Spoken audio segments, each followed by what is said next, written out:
Haja vista a fala do procurador-geral do município de Brusque, o doutor Rafael Maia, que esteve aqui na Rádio Cidade na segunda-feira e levantou uma preocupação da própria prefeitura, ali da parte da assistência social, com o número de casos de violência contra crianças, violência física, violência psicológica, abuso, enfim, e também contra a mulher.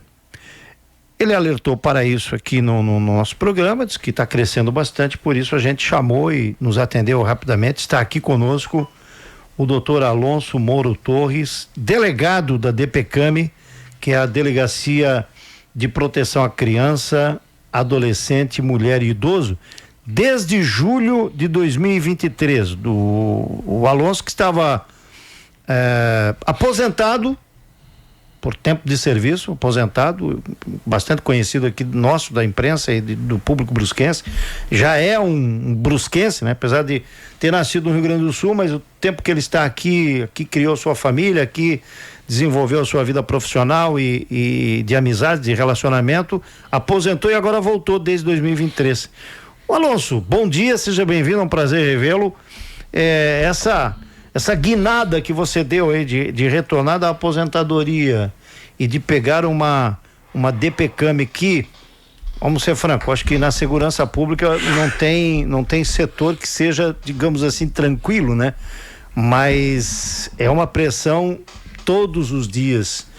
Bom dia, seja bem-vindo. Vamos fazer essa contextualização aí da tua saída pela aposentadoria e de repente o teu retorno, que foi visto com muita felicidade por muitos que te conhecem aí, seus amigos, né? Mas especialmente o que faz alguém que está aposentado voltar pro trabalho. Bom dia, Dirley.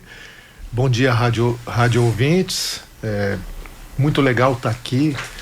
Conversava contigo há pouco que sou de uma época de um relacionamento com a imprensa diferenciada, um relacionamento um tanto romântico, né? Tínhamos repórteres na delegacia, as entrevistas olho a olho eram frequentes, né? Podia se conversar com mais abertura. As coisas mudaram muito com a digitalização, com a Lei Geral de Proteção de Dados e outras legislações que restringem as nossas informações, o que também é muito importante para assegurar o direito de cada um. Uhum. Muito bem, Dirley. Na verdade, eu me aposentei em 2015 por razões pessoais, mas entre elas a situação em que eu me encontrava resultado de 2 décadas de trabalho intenso, a grande maior parte desse período em Brusque, sozinho ou com um único colega. E uma época que tu é testemunha, nós somos aqui da cidade e a gente sabe tudo o que aconteceu na segurança pública naquele tempo.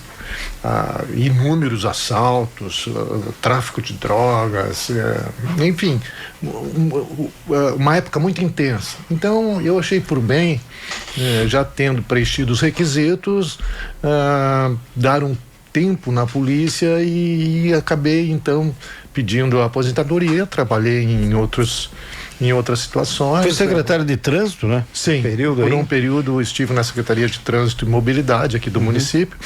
Depois disso fui para Florianópolis trabalhar na ASJUR, que é a Assessoria Jurídica da Delegacia Geral da Polícia Civil.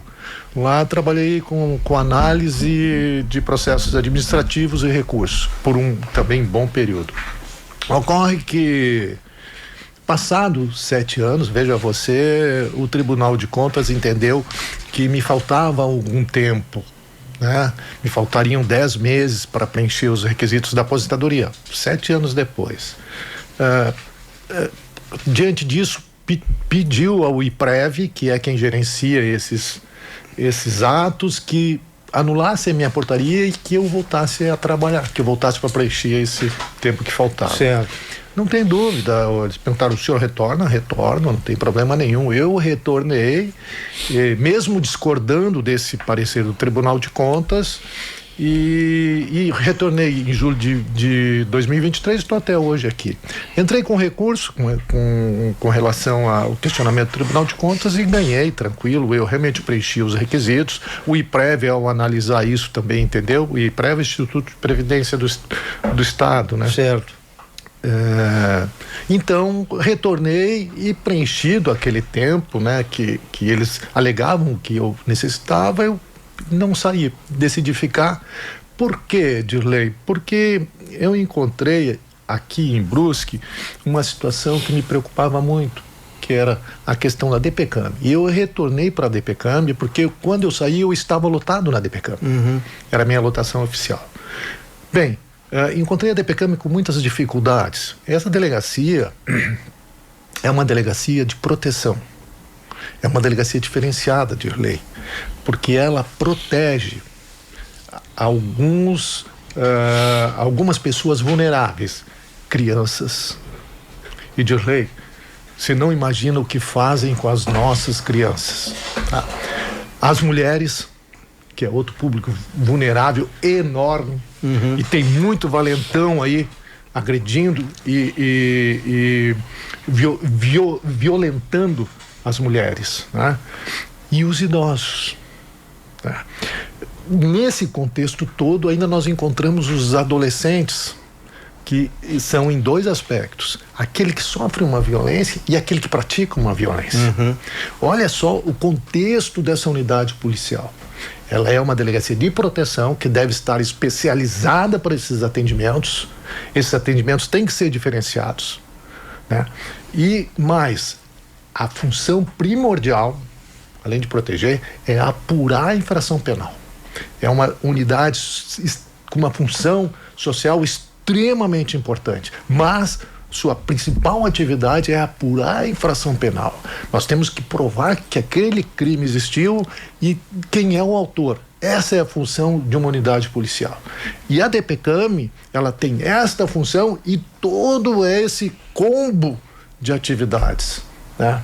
E entendendo essa unidade policial nesse contexto, eu encontrei uma delegacia que precisa de muito. Ela precisa ser construída. Lá em 2023 nós começamos esse trabalho. Claro, né, Dirley, que é um trabalho difícil, uma unidade pública, nós dependemos de recursos, nós dependemos de pessoal e tal, mas iniciamos uma organização e uma construção. Nessa caminhada, hoje ela está bem diferente já de quando eu cheguei. Nessa caminhada eu conto com a compreensão e com a ajuda do delegado regional, Dr. Fernando, sem o qual eu não conseguiria reconstruir a DPCAM, né? O Dr. Fernando, ele passou um período envolvido com a estruturação da DIC, né? E nós conversamos muitas vezes, e eu sou muito incisivo nessa situação com relação à estruturação e organização da DPCAM, e nós conversamos várias vezes e tal, e ele sempre se dispôs a contribuir, a ajudar e a orientar com relação a essa situação. E agora, uma vez conclusa a DIC, nós iniciamos o período mais importante da construção da DPCAM. E ela está se estruturando. Nós temos hoje, houve uma modificação no pessoal, é um grupo pequeno para a demanda de trabalho, mas esse grupo pequeno está trabalhando com afinco e está produzindo, e está preparado para exercer essas atividades e atender o público, né? Então, assim, desta forma eu voltei, desta forma eu encontrei a DPCAM e desta forma nós estamos reconstruindo isso. Quiçá, Dilei, eu possa, junto com aquele grupo de trabalho, com o delegado regional, ao sair, deixar uma DPCAM organizada, estruturada e que consiga minimizar todas essas moléstias que atingem esse público de vulneráveis. Agora, na sua avaliação, porque disse aqui o procurador do município que as atividades criminais contra essas pessoas vulneráveis, de maneira especial crianças e mulheres, têm crescido na cidade de Brusque. Esse crescimento se deve talvez à falta de infraestrutura da DPCAM nessa situação de proteção e de apuração desses crimes, ou o senhor entende que isso tem a ver muito com o momento social que o mundo, que a nossa região também está vivendo? Dirley, eu acho que é o contrário. Essa situação é o contrário. Eu trouxe o levantamento dos dados estatísticos da DPCAM e depois a gente dá uma olhada. Eu acho que é o contrário isso. Não é a falta de estrutura da DPCAM que faz com que haja um aumento na criminalidade nesses segmentos. É o contrário. É a DPCAM sendo mais efetiva, a DPCAM dando melhores resultados. E mostrando a DPCAM mostrando que toda e qualquer pessoa que chegar naquela unidade será bem atendida. Se quiser conversar com o delegado, a qualquer momento vai conversar. Que todo o boletim de ocorrência é analisado pela autoridade policial e há uma providência a ser tomada. Que nós efetuamos, Dirley, em 2024, 20 prisões de estupradores. Você sabe o que é isso numa cidade como Brusque? Nós prendemos 20 estupradores, Dirley. Agora, fazendo um pequeno levantamento das prisões, nós passamos de 30 prisões entre estupradores, crimes sexuais e violência doméstica. Esses resultados, quando uma mulher vê que o descumprimento de uma medida protetiva gerou a prisão do seu agressor, ela passa a acreditar. Essas coisas vão acontecendo na comunidade, esse resultado vai acontecendo e as pessoas passam a acreditar na DPCAM. Na verdade, diminuir a subnotificação, na verdade, né? As pessoas, só para aproveitar, são aquelas pessoas que talvez não são encorajadas a procurarem a polícia em caso aconteça isso. Eu digo subnotificação, que é aquela pessoa que talvez tem medo, tem receio de procurar a autoridade policial para falar do seu problema. Exato, tens razão, Rodrigo. Então, além disso, de ter medo do resultado, de não acreditar. Mas quando essas pessoas começam a ver que as prisões estão se sucedendo, que o seu boletim de ocorrência gerou um procedimento policial, toda vez que nós intimamos uma vítima para dar depoimento, ela até às vezes se espanta, mas vocês lembraram de mim? Entende? Nós damos uma resposta para essas pessoas. E como o número é muito grande, é uma demanda gigante, isso pulveriza, essas informações se pulverizam na comunidade. E as pessoas procuram mais a polícia para pedir proteção, acreditando na polícia, sabendo que uma providência vai ser tomada. Agora, quando se trata de um caso tão terrível, que é abuso de criança, como é violência contra um idoso ou contra uma mulher, o primeiro contato da autoridade policial com o problema é através do boletim de ocorrência, ou o caso, lógico, quando há um atendimento da polícia militar e o agressor, ele é diretamente enviado para a delegacia, ali você tem uma diferenciação, porque o delegado acabou de dizer que a pessoa se espanta: o quê? Vocês estão me procurando? Você está falando em relação aos boletins de ocorrência, é isso? Sim. Porque qual é a natureza do envolvimento aí do inquérito, do policial na investigação, dependendo do caso? Quando as pessoas registram um boletim de ocorrência, certo, e esse boletim pode ser registrado na DPCAM, no plantão da delegacia de polícia da comarca, certo, pode ser registrado na delegacia virtual, no site da Polícia Civil, ou até mesmo através de uma denúncia anônima. Todas essas informações, esses documentos convergem para a DPCAM. Nós fizemos uma análise disso e efetuamos diligências preliminares para ver se nós encontramos indícios e provas que possam fundamentar a instauração de um inquérito policial ou de um procedimento adequado, um termo circunstanciado, um ato infracional. Essas providências, essas diligências preliminares são necessárias, mas via de regra as informações chegam através desses canais de comunicação, né?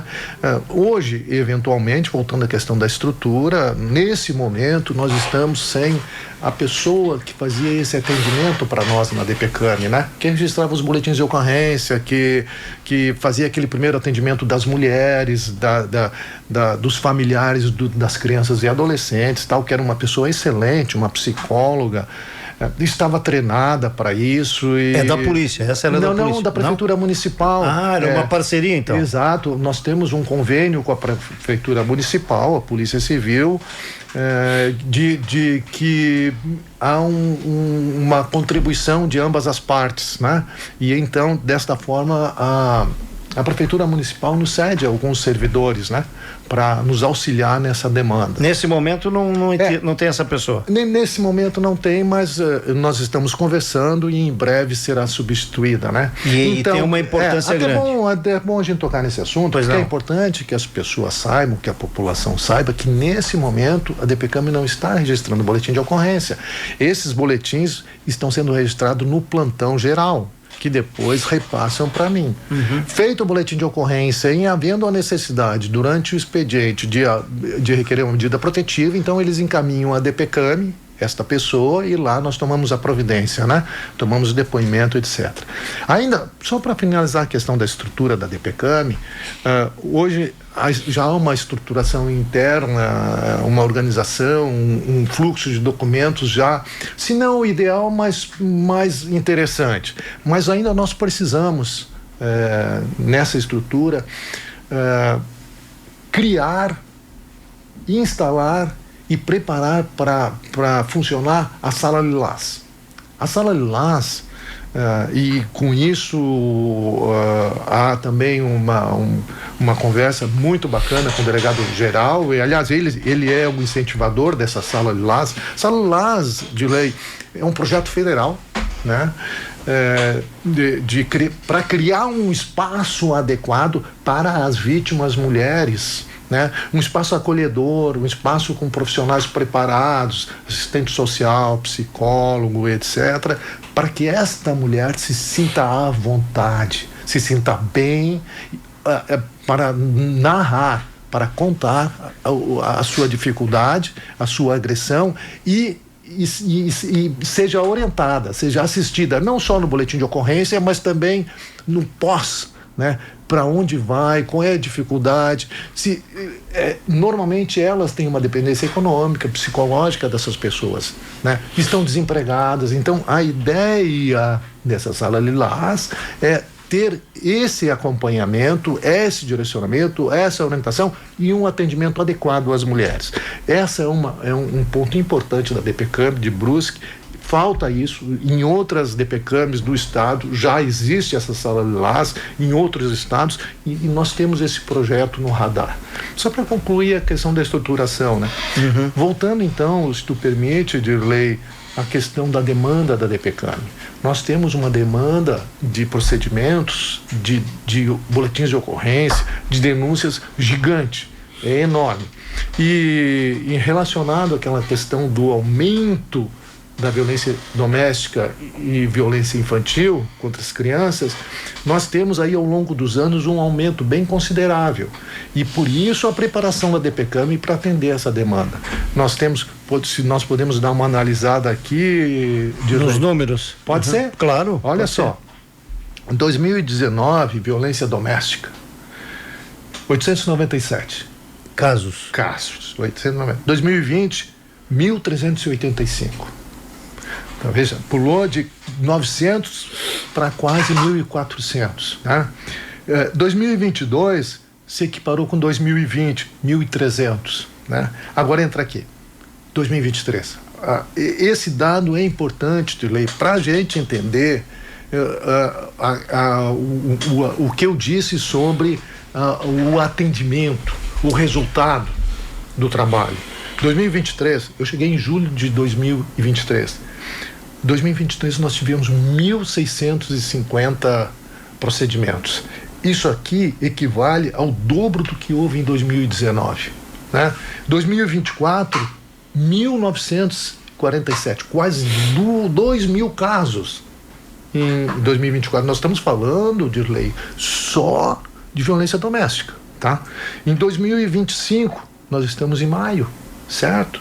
Nós temos 786 casos, que é quase o que houve no ano inteiro de 2019. Veja o tamanho da demanda e como cresceu isso. Fazendo uma médiazinha, conta de padeiro aqui, nós estamos falando que então vocês têm cerca de 4, 5 denúncias dessas por dia na delegacia? Sim, sim.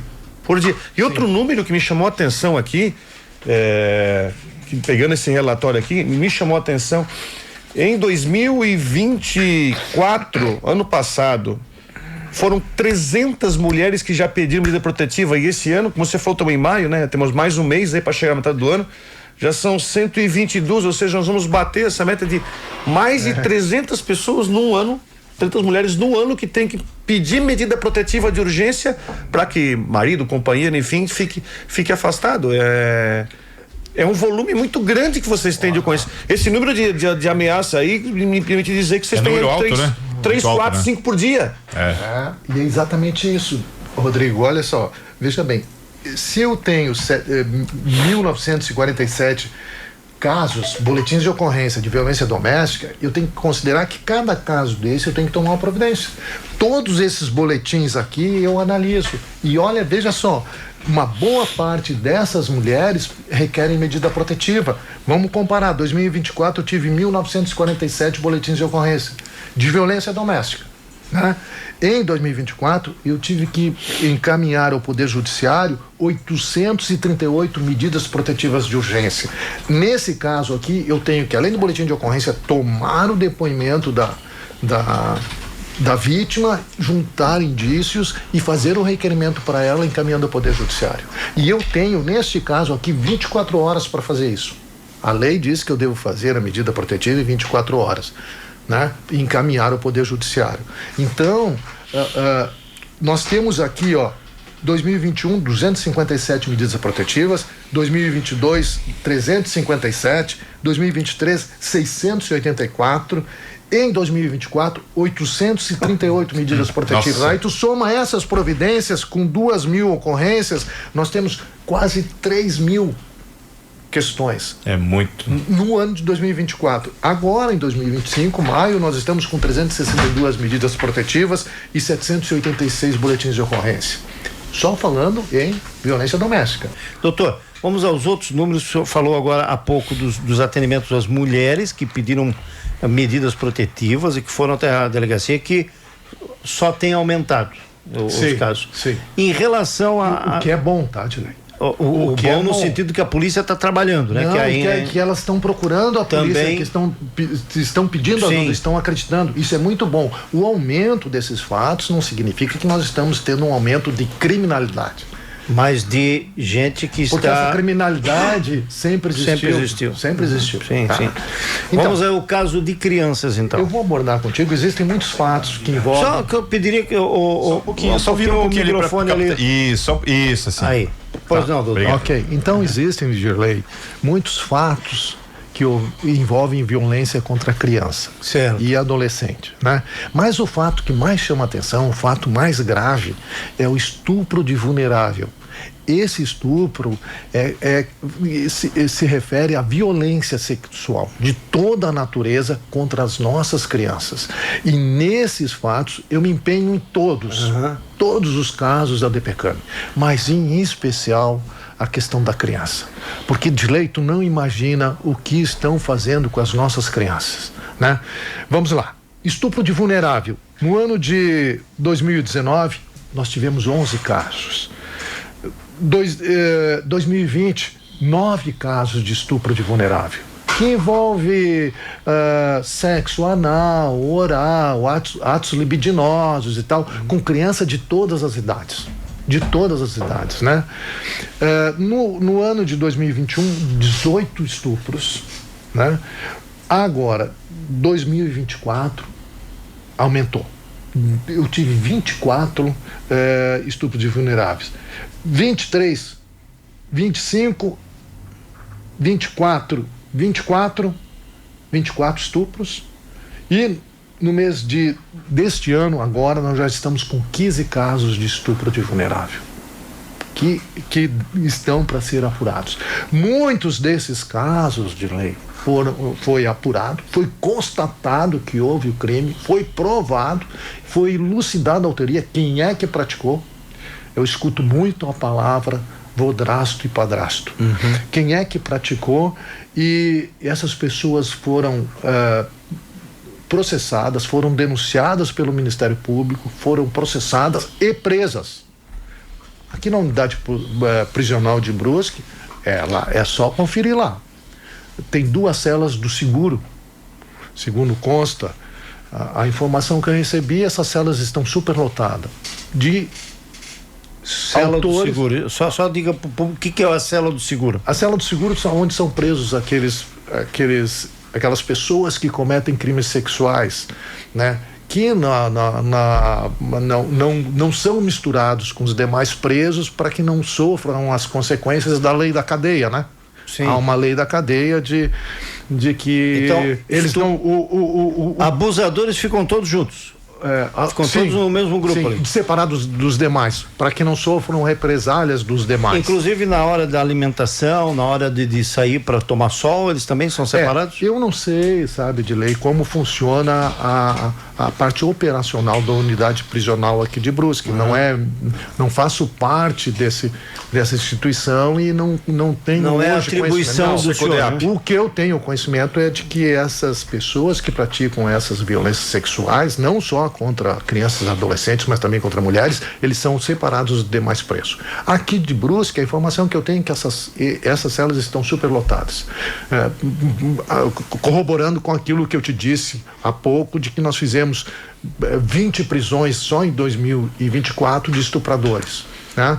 E esse ano já fizemos algumas, né? E estamos com mais algumas aí, mais alguns casos bem sérios sendo investigados. Então nós notamos que aqui, no estupro de vulnerável, houve também um aumento considerável, né? E resultados também importantes na investigação e nas prisões. Para que tudo isso aqui consiga dar resultado de lei, considerando a pequena estrutura da DPCAM, há necessidade primordial de haver nesse trabalho uma afinidade com as outras instituições, a Polícia Militar e com o Ministério Público de Lei. Eu sempre procurei, em toda a minha carreira, ter muita transparência, ter um contato muito próximo ao Ministério Público. E para minha satisfação, para minha realização profissional aqui em Brusque é excelente. Nós temos aí vários promotores, né? Isso também mudou aqui. É impressionante, o Ministério Público cresceu muito na cidade. E isso é muito bom. Nós temos hoje vários promotores que estão cada um na sua área, né? Na minha área, eu trabalho com 4 promotores, né? Um promotor que tem competência para violência sexual, outro para violência doméstica e assim sucessivamente.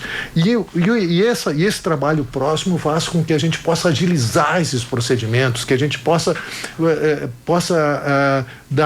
fazer com que as coisas andem com celeridade, que dê um resultado justo e legal.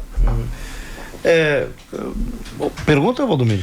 Eu tinha uma pergunta pro doutor Alonso, no sentido de como é que são recebidas essas, e aí voltando até um pouquinho, até devia ter feito essa pergunta antes, mas voltando à questão aí da mulher, da violência doméstica, como é que é a recepção dessa mulher quando ela chega na delegacia? Que é um momento delicado, é uma situação para a vítima e para vocês mesmos também, que estão ali diariamente lidando com essas situações. Como é que acontece essa acolhida dessa mulher, doutor? Nós temos na DPCAM mulheres, né? Evidentemente que nós homens, por melhor que a gente esteja munido de informações e preparado, nós vamos só até um limite. Sim. Né? Nessa relação de apuração desses crimes. Então, na DPCAM, eu tenho um setor de psicologia, né? Eu tenho policiais, mulheres policiais e também outras profissionais que são mulheres. Não são muitas, mas essas mulheres fazem o atendimento pós-ocorrência, né? Eu tenho uma agente na secretaria, a agente Priscila, que está preparadíssima para receber essas mulheres, conversar com elas, orientar e tirar toda a informação necessária para a apuração dos fatos, né? Desejo, e por isso eu falei na sala Lilás, né? É um desejo meu, do delegado regional, que a gente implante essa sala para que a gente possa, sabe, Valdomiro, receber melhor elas, poder atender essa ansiedade, essa necessidade de ser ouvida, de ter as suas questões direcionadas para uma solução, né? Mas hoje a DPCAM, mesmo pequena, nós temos condições sim, e elas são muito bem atendidas lá. E a outra pergunta, Direi, aí já voltando para o assunto agora, principalmente da vulnerabilidade, dos menores, enfim, pelo que o senhor traz, nós aqui ouvimos muito falar que o agressor muitas vezes não é o sujeito estranho. Pelo que o senhor traz, corrobora aquilo que a gente ouve muito, né, Direi Rodrigo, de que o agressor da criança, o violentador, ele é realmente alguém que está próximo. Pode ser algum familiar ou pode ser alguém que está num espectro de confiança da família, até da pessoa. Os dados mostram exatamente isso? Poxa, você tocou num ponto muito importante. Isso é a questão mais sórdida desses crimes, mais sórdida, mais terrível. Por quê? Porque, via de regra, com raríssimas exceções, esses agressores, eles são do seio familiar.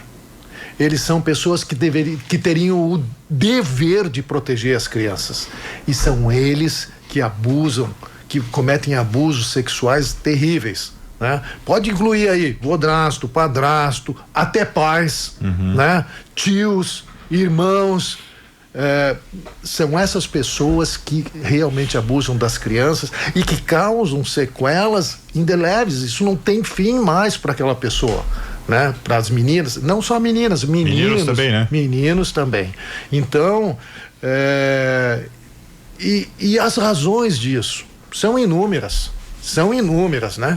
Mas muito possivelmente um agressor poderia ter sido também vítima de uma violência sexual.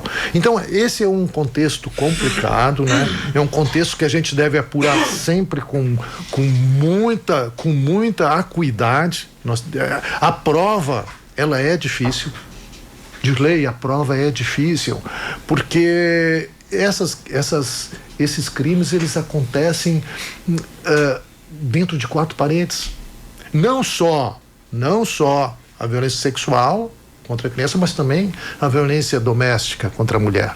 Então nos dá assim uma tarefa de busca de prova bem intensa. Mas quando fala em dificuldade de buscar a prova, em muitos casos até vamos falar de meninas que são abusadas pelo padrasto. A mãe é conivente muitas vezes com o fato, pela dependência de estar com essa pessoa. Qual é o relacionamento, às vezes, de alguém que deveria proteger essa criança, menino ou menina, com o abusador? A dependência relacionada a um padrasto, a um pai, enfim, que nos casos alguém de dentro não tem conhecimento do fato, além da vítima? Normalmente a primeira pessoa a saber é a mãe. Certo. Normalmente. Mas também os fatos são revelados em outros momentos. Na escola, no conselho tutelar, na igreja, né? No hospital. A revelação desse abuso, ele surge em vários momentos. Mas a mãe, na maioria dos casos, é quem primeiro sabe. Nós tivemos, sim, de lei, alguns casos que a mãe foi conivente, inclusive foi denunciada junto, né? Por essas razões de lei. As mulheres, e não só na violência sexual de criança, também na violência doméstica, elas têm uma dependência econômica, psicológica, afetiva, amorosa, a história de vida com o seu parceiro, com o seu marido, com o seu esposo, e que dificulta, num primeiro momento, em acreditar naquilo, né? Que dificulta a tomada de decisão, que dificulta a procura das autoridades, né? Então isso realmente acontece. Nós tivemos alguns casos em que a mãe soube, não tomou providência, nós documentamos isso, provamos e encaminhamos, e foi denunciado pelo Ministério Público e enfim, seguiu o rito processual.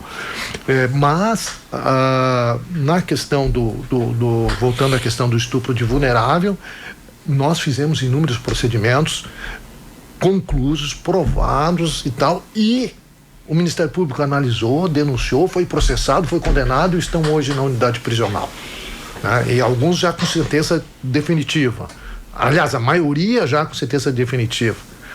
Tu sabe, né, Dirley, nós estamos aqui na comarca de Brusque com um juiz extremamente atuante. Sim. Já há décadas, né? O doutor Edemar é um juiz extremamente atuante, eu conheço ele de longa data. É uma vara criminal que funciona. E aqui está o resultado disso. Não há morosidade. Não há. Funciona. Por isso que eu te digo, a medida protetiva de urgência, o descumprimento dela, cabe prisão em flagrante, cabe a prisão preventiva. Nós temos feito inquéritos policiais de descumprimento de medida protetiva no caso da violência doméstica e temos efetuado prisões em flagrante. Então, assim, a DPCAM está atendendo as mulheres dentro da sua realidade o melhor que pode. Eu acho que a tua presença aqui, de certa forma, também pode... eu acho que ela, para mim, tirou muitas dúvidas, delegado Alonso, mas também a palavra encorajar talvez ela não se encaixa, mas pode mostrar para talvez muitas pessoas que estejam nos ouvindo e que tenham essa dúvida quanto ao atendimento policial prestado pela DPCAM, que você pode ir lá e você vai ser ouvido. Vai ser atendido. Que vai ser ouvido, vai ser atendido. Não. Porque eu vejo que isso pode até causar, a tua presença aqui pode causar um efeito positivo para justamente aquela pessoa, não a mulher, enfim, principalmente as mulheres, mas as pessoas que foram vítimas de algum tipo de violência, que podem procurar a polícia, que vão ter andamento. Sabe que o medo de muita gente pode ser, eu vou lá e não vai dar em nada. Mas você está vindo aqui para dizer que não, tem andamento sim, até com o apoio da justiça, que tem sido rápida nessas decisões, porque os números são impressionantes. São impressionantes. Confesso que me assusta, quando eu falei 300 é porque é só na DPCAM de Brusque, mas somando Polícia Civil, São João Batista, o boletim virtual também, né? Sim. Isso dá quase 1.000 casos realmente para mim um dado impactante, o número de casos que nós temos aqui na região. E aqui você atende Guabiruba e Botuverá? Não, Dirley, a DPCAM de Brusque, que legal isso, para esclarecer a competência da DPCAM. A DPCAM, ela é competente para o município de Brusque. Ela não atende a comarca, não é uma delegacia, uma unidade regional. Até esses dias me questionaram isso, né? Há uma resolução do delegado-geral, a resolução número 23, que deixa bem claro, a DPCAM atenderá a circunscrição, a área onde está situado, o município onde está situado. Então a DPCAM tem todas as atribuições, mas atende somente o município de Brusque, que tem 170 mil habitantes. Isso, Dirley? Mais ou menos, estamos próximos disso. Por aí. Então, Guabiruba e Botuverá pelo delegado-geral. As delegacias de lá. As delegacias, as unidades policiais desses municípios fazem esse atendimento. Muito bem, esclarecido, porque realmente eu imaginava até que havia um entendimento para mim que atendia Guabiruba e... Não suportamos condições. Eu teria que ter no mínimo o dobro de estrutura. Nós não suportamos. Eu falei para vocês em números aqui de Brusque. Nós não teríamos condições de suportar uma demanda regional. Mas, Rodrigo, só para aquele teu questionamento, para não passar batido, as mulheres podem e devem procurar a DPCAM. Eu não fecho, Rodrigo, a porta da minha sala. Ela está sempre aberta. Todos que me procuram e querem falar com o delegado, falam.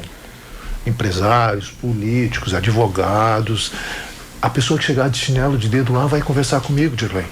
Comigo. E todas as pessoas da DPCAM que trabalham na DPCAM atendem muito bem. O mínimo que nós podemos fazer, Rodrigo, é ouvir essas pessoas, escutar elas. E ouvindo você dá uma mão amiga para uma pessoa fragilizada. Sabe, Rodrigo, a gente consegue resolver a questão, porque nós dependemos muito de uma apuração de provas e indícios. Mas nós vamos ouvir esta pessoa e vamos orientá-la.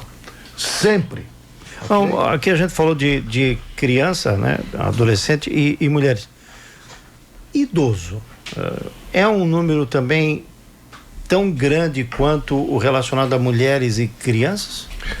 Na área de competência da DPCAM, não. Não? E eu te explico por quê, Delei. Nessa resolução que especifica a competência da DPCAM, o nosso atendimento com relação ao idoso são só naqueles delitos que estão incluídos no Estatuto do Idoso. Por exemplo, apropriação de proventos, de cartões, de documentos do idoso, abandono dele numa casa de saúde, são questões que estão no Estatuto do Idoso. Agora, por exemplo, se um idoso for assaltado ou tiver a sua residência arrombada, não é com a DPCAM, não é competência da DPCAM. Esse fato é um crime normal. Certo. Que nós podemos ser assaltados, ser agredidos, né, na rua e tal, por uma outra situação. Mas eu falo até de violência de família contra o idoso, filho contra bater em mãe. Nós tivemos um caso aqui que o Valdomiro trouxe recentemente de uma polícia militar fez uma abordagem numa casa, né, que o filho estava batendo na mãe, né? Sim, e a mãe fez quase corriqueiro. De filhos que agridem os pais. Sim. Idosos, pais idosos. Não sei se essa. Aí incluindo essa violência doméstica, aí entra a competência da DPCAM. E temos sim muitos casos. Né? Temos muitos casos. E que também há um encaminhamento, há uma apuração e há um direcionamento dessa pessoa, né? Doutor Alonso, eu fiquei feliz de recebê-lo aqui, a nossa equipe, porque estávamos precisando, desde 2023, o Alonso voltou a Brusque, quer dizer, voltou a Brusque, ele sempre esteve em Brusque, mas eu digo, voltou a trabalhar na nossa delegacia de polícia, na DPCAM, desde julho de 2023, então aí estamos praticamente, ele vai chegar nos 3 anos novamente e precisávamos fazer essa conversa, precisávamos ter essa conversa, como disse o Rodrigo, uma conversa que a partir do momento que você procura respeitar as vítimas, de não divulgar nomes, mas contar falar dos números é também um momento assim para que a gente possa alertar as famílias e fazer com que elas procurem a autoridade competente, porque vai ser atendido. Vai ser, apesar de todas as dificuldades, já melhorou muito, tem muito mais para melhorar, por isso que a gente já quer te fazer aqui, eu brinco, né? Já que estamos falando de uma autoridade, queremos te intimar, fazer uma intimação para que, não um convite, mas uma intimação em tom de ironia e brincadeira, eu sei que para que você volte aqui e a gente toque de novo nesse assunto tão importante para trazer números e trazer o trabalho que vocês estão sendo realizados, porque eu sei que a DPCAM está em boas mãos, contigo aí à frente. Muito obrigado por ter vindo. Obrigado a você, Rodrigo, Valdomiro, por estarem dispostos a me ouvir aí nessa manhã. Eu finalizo apenas dizendo que a nossa empreitada do grupo de trabalho da DPCAM vai continuar, nós vamos continuar organizando a DPCAM, estruturando a DPCAM. Eu tenho certeza que o delegado regional vai me ajudar muito nesse projeto. Muito em breve nós teremos uma DPCAM bem mais estruturada e organizada. E eu digo a todos que estão nos ouvindo, Dirley, a Polícia Civil, a DPCAM de Brusque vai atendê-los. Se você tem uma dificuldade, uma violência para narrar, vá lá, nos procure, será atendido, ok? Eu agradeço muito o convite, espero ter esclarecido pontos importantes da DPCAM, talvez a gente tivesse outros, né, Dirley? Com certeza. Tantas as questões. Por isso que vamos voltar a conversar. E é muito importante essa conversa, assim, no tete a tete, para que a gente possa esclarecer efetivamente o que acontece. E eu estou muito agradecido.